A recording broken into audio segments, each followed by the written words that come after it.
سبتہ نوان صاحب، اس کی ماضی میں بھی میں ویسے وضاحت کر چکا ہوں، سوالات ماضی والے دوبارہ دہراتے ہیں آپ، لیکن چلیے آپ نے وقت نکالا، تشریف لائے، سوال کیا، تو آپ نے وہ اشارہ کیا اس جانب کہ مالک نے کہا عن العابد عن المعبود، میں عابد ہوں، میں معبود ہوں، اس کی وضاحت کر دیجئے۔ اس کی وضاحت میں تو اشرا ہو جائے تو بہت کم ہے، لیکن کوشش کروں گا ایک دو جملوں میں کہہ دوں عن العابد عن المعبود، میں عابد ہوں، میں ہی معبود ہوں۔ یعنی یہاں اس جو انل، انا جو یہاں پہ ہے، اور میں، اسی انا یا میں کا عابد بن کے علی اسی کی عبادت کر رہا ہے۔ بہت آسانی کے ساتھ کہہ رہا،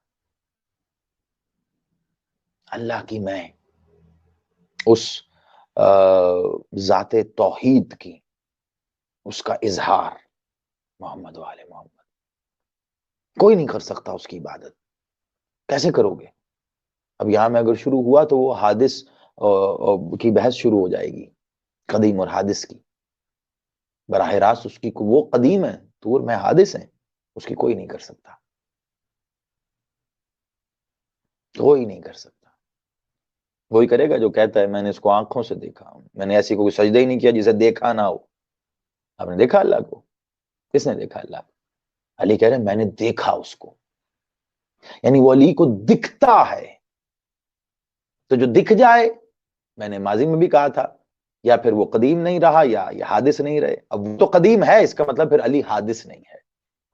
تو پھر اب یہاں کون کس کی عبادت کر رہا ہے؟ کون عابد ہے؟ یہاں پہ معبود ہی اس کا عابد ہے، عابد ہی اس کا معبود ہے۔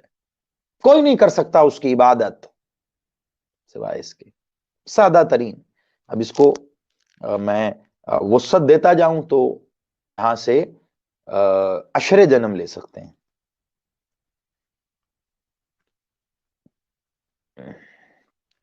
اوکے،